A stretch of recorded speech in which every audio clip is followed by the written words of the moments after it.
Hi everybody, welcome to the first week of our Spring Monday painting class. I hope you enjoy it. Let's go.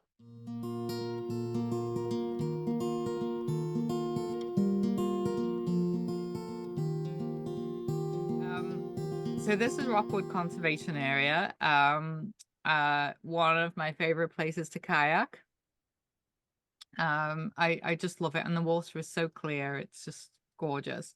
So I was there last weekend. So I took this picture there last weekend. So this is exactly how the weather was, exactly where the lighting was. And it's nice to paint a picture where you've been there recently and you remember what it felt like, because that will definitely influence your color choices and that kind of thing.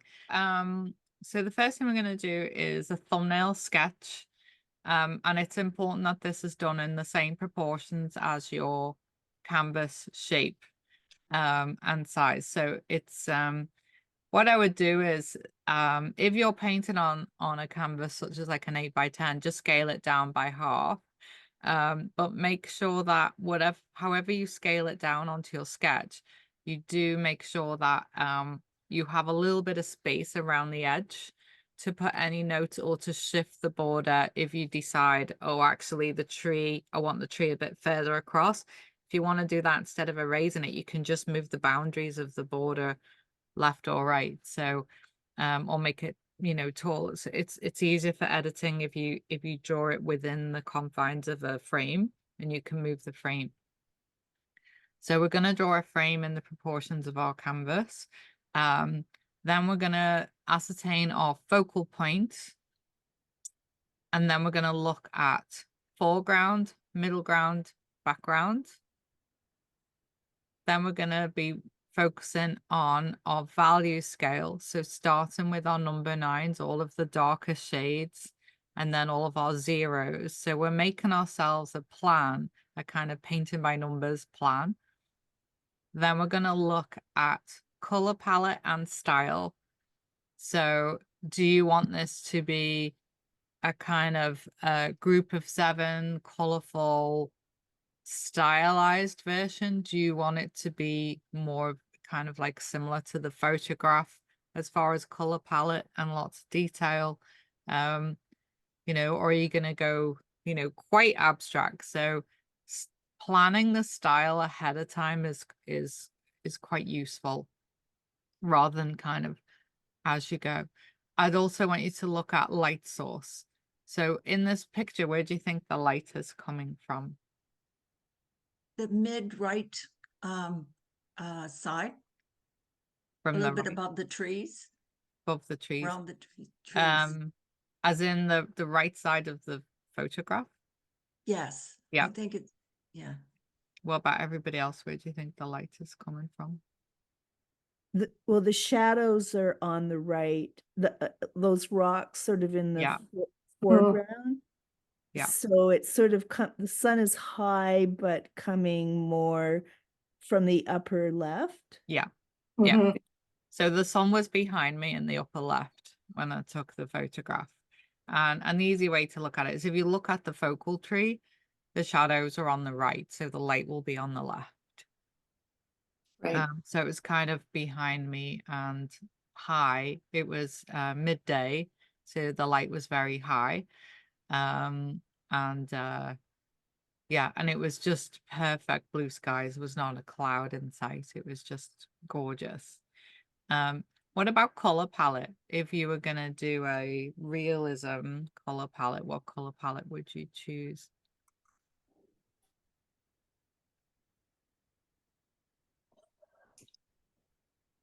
Well, it'd be the earthy tones. Yeah. Bit of green, the beige, Yeah. the grays. So what paints would you use? What color paints would you use for this? We've got cerulean blue already in our sky. Well, you can see the yellow tinges, so ochre would be good. Yeah. Because it's off the color, like off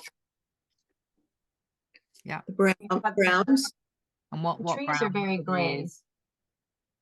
Yeah, the trees are quite gray. So what browns do you use? Yeah. Raw umber. Raw umber, yeah. Raw umber for the what? Sorry, for the foreground? Raw umber. So the color palette, I like to use a limited palette and use colors that will work well with each other. So this is going to be a similar color palette to when we did the last picture at Rockwood Conservation Area, and it will be raw umber, cerulean blue, cadmium yellow, medium, and yellow ochre, and white, obviously. If you had unbleached titanium, that would be a great one to use for this, but you can make it with white and raw umber. So it's just tinting white with a little tiny bit of raw umber. It has a little bit of an ochre base in it as well, but unbleached titanium, if you happen to have it, sometimes if you buy one of these multi-packs, it comes in one of the multi-packs, but if not, we'll make it. So it sticks to quite a limited color palette. All of our greens we'll make from mixing our blue with our 2 yellows and adding a little bit of brown, and that should give us all the greens we need. So we won't use any tube greens unless you really want to use some tube greens. I'd rather we learn how to make the greens. And if you make the green using a blue that's in the painting, it will work better within the body of the painting. It will feel like it belongs because it's been made from some of those foundational colors that we put in. So I'm just gonna go run up to the printer and get this. We're gonna need a sheet of paper or a sketchbook to do our sketch. While I just run up to the printer, if you can make a little frame for us to do the thumbnail sketch. It can be in any size. It just has to be in the same proportions as the canvas you intend on painting on. So Rockwood Conservation Area, got my blank sheet of paper here to work on. So thinking about the scale of my canvas, ideally you want to measure it and then reduce the scale down. So I'll do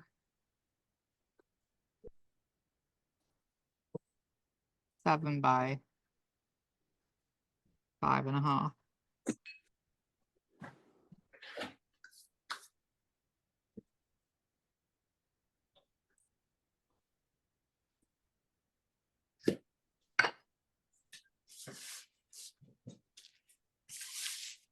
So we are advancing because in the past I've done all this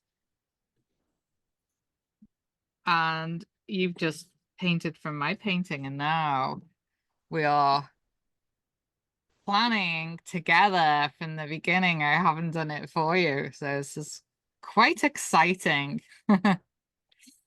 Okay, so the first thing I'm going to do is grid the picture. So I'm going to do a very simple grid today. So I'm literally just going to slice it in half and give it a very simple grid. So I'm going to put this in half.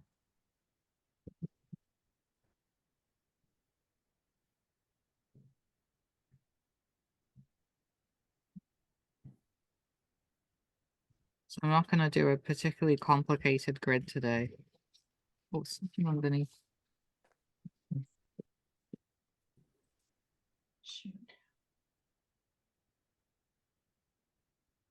So we'd say the planning stage is like the whole like underneath of the iceberg, and the painting is literally the tip of the iceberg.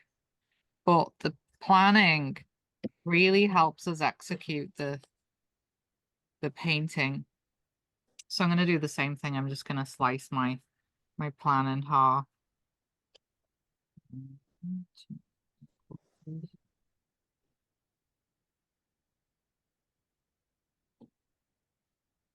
I'm in this kind of weird place right now where I was taught metric and I was raised metric, and the whole of the UK is metric. And then when I moved here, everything is in inches. So I've had to learn inches. And everything I buy canvas-wise is in inches. But I don't really, because I've never worked with Imperial, I'm kind of a hybrid And I never know whenever I measure something, what should I be measuring it in centimeters or imperial? I get very confused with it. I have to stay consistent, right? Julie, I have a lot of, I just found a whole package of 10 by 10s. So I'm going to use them. So I have to sort of juggle it to fit. Yeah. So you have to my decide sketch. where to make your edit. So Yeah. you can make your edit by just folding the top over or folding the bottom under. That's what I would Mhm. do. So, Okay, thank I you. mean, the reason why I took this picture is I like these rocks that are under the water. Mhm. And this blue reflection in the water. I thought that was kind of cool. So you might want to just take a small edit from the bottom so you can still keep a little bit of these rocks, and then take a little bit of edit from the top as well. Oh, So that's I an would maybe excellent just suggestion. take a little bit top and bottom to make it a square on your sketch. Mhm. Okay, thank you. Yeah.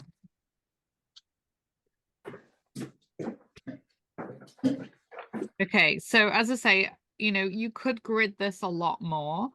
But it's a fairly simple composition, so I think just gridding it that way is enough. But it's up to you if you want to grid your sketch a little bit more. So the first thing I'm going to do is think about my focal point, which I feel is this tree here. So I'm going to have a look at where my tree is grounded. So there's this, and what's useful is you can actually go over, if you print it out, you can go over it with a Sharpie to identify where your main lines are going to be. So I'll do that now. Okay, so the one on the left isn't finished, like it's now finished. And I'll try and find that picture in a minute. So exact same one. So you recognize this, we did this last term. So the one on the left is the realism one that we did together. The one on the right is where I started stylizing it and pushing like exaggerating the shapes. And it's fun to do because once you've painted it in realism and you've familiarized yourself with the shapes, it's really nice to simplify things and make things chunkier. So say the one on the left's now finished. I did put a lot more foliage in the leaves. The one on the right, I'm going to start bringing in some pinks and reds, and some brighter colors. I might be putting some stylized, not necessarily clouds, but some like stylized light shapes in the sky. But I just wanted to use that as an example so you could see how it's fun to repaint something in a different style. Would you be interested in doing this as an exercise? Yeah. Yeah. That would be really Okay. cool. Okay, so we'll do that then, because we don't need to plan it again. Because we can kind of, I mean, you could plan the stylized, but I like to do it as a go and kind of put in some interesting brush strokes and think, oh, that's a cool brush stroke. I'm going to develop that brush stroke. So I like it to be a bit more organic. So, I suggest if we do it again, that we do it on a red background following the group of 7 style. So we do it on a nice bright red background. Okay, I'm going to stop sharing. Okay. Right, so cerulean blue, here we go.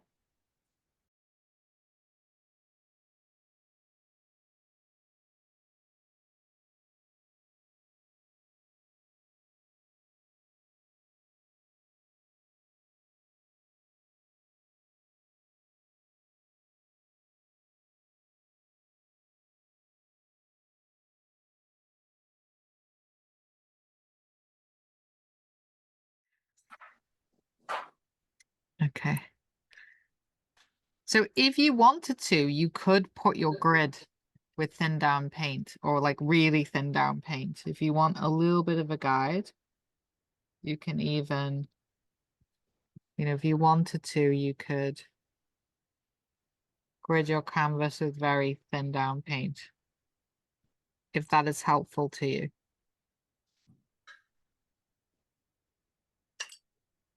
This is why I'm just doing a simple grid rather than like lots of grids, because it's easy to kind of just wipe off. Okay, so I'm going to start transferring my sketch.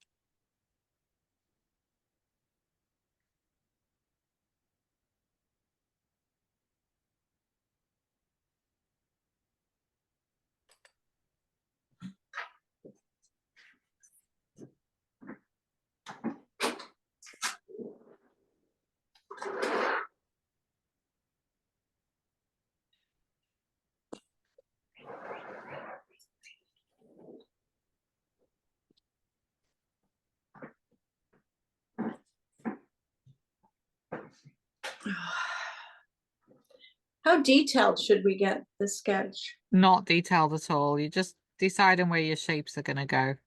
Yeah. It's to help you more than, Right. you know, it's just to so you know where things are going to go. I mean, I'm just going to do a line here so I know this is where my rocks are going to go. Okay. And the line for the shadow, like the Yeah, water, yeah. just so you know where things are going to go, because you know, we don't want to put too much in, because then it's going to be more tricky to paint over. It's just a little bit of a guide. Yep. So I know that this is going to be where my foliage is going to be.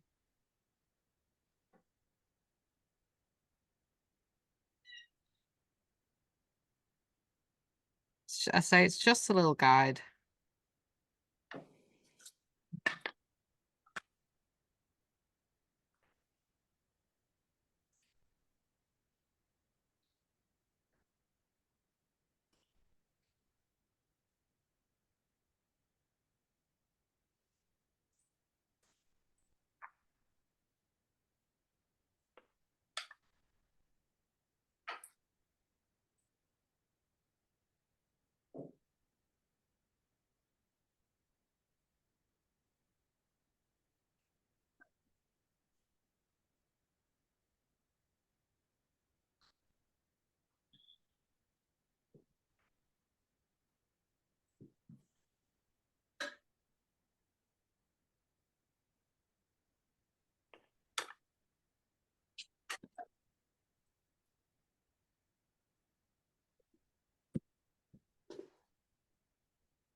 All right.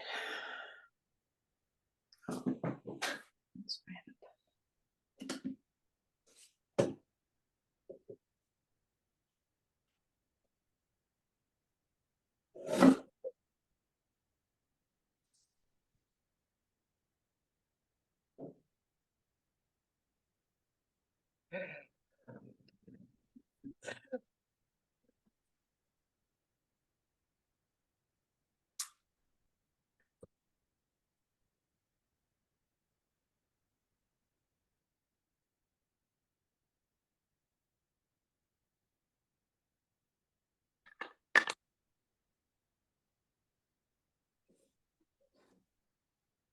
So I'm just going to be a little bit more deliberate where I now want my shadows to go.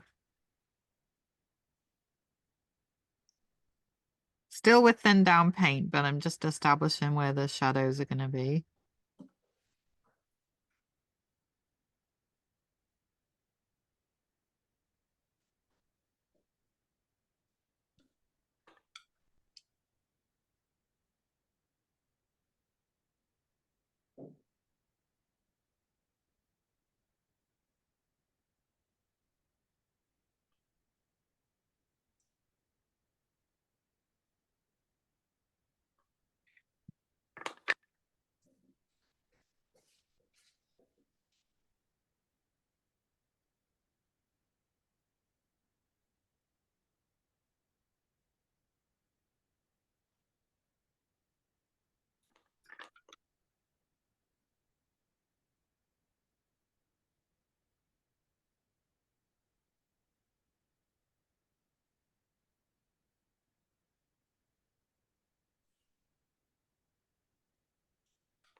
Now? Oh,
Julie, are you using the black now?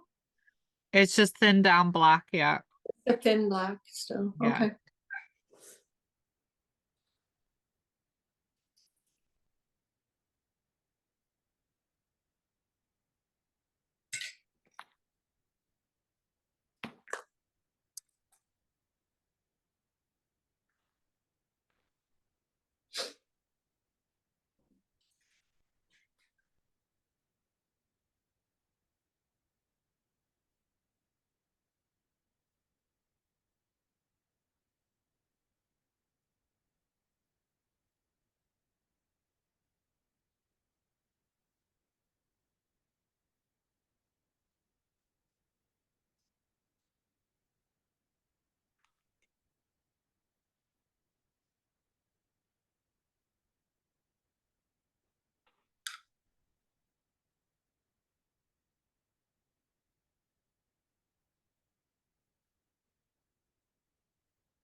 So I'm gonna put in where my lightest areas are.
Oops.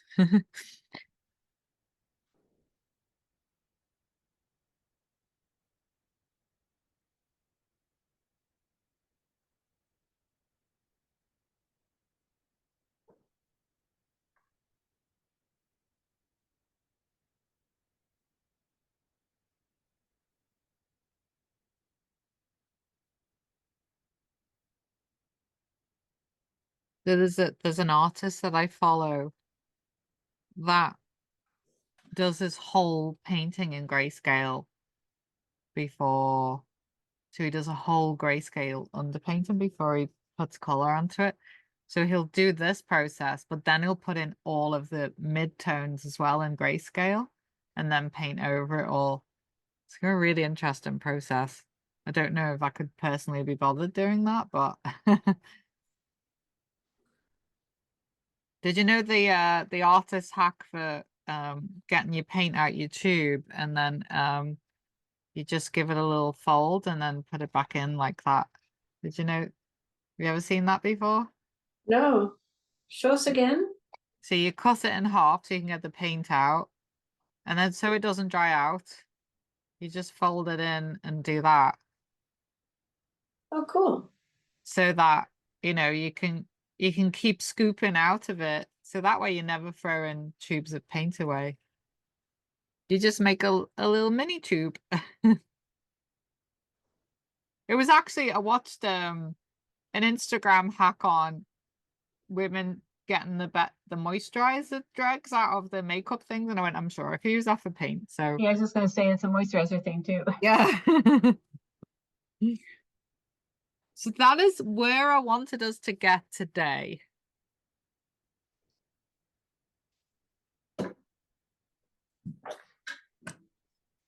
To have the underpainting ready.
Need to fix my brush.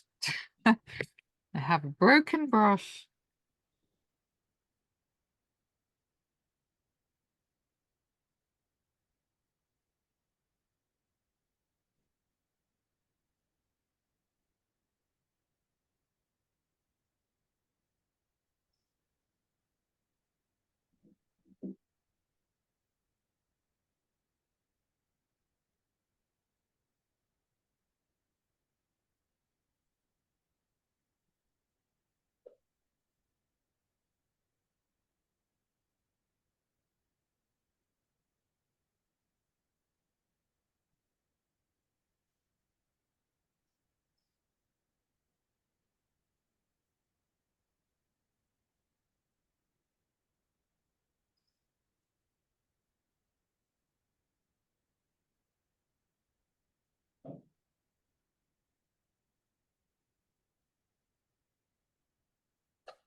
So I'm gonna do my next hack, which is fixing a paintbrush.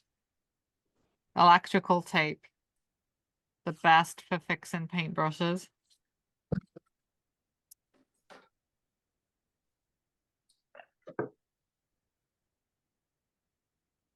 I also color code my favorite brushes as well, so I'll use black tape for the ones I really like.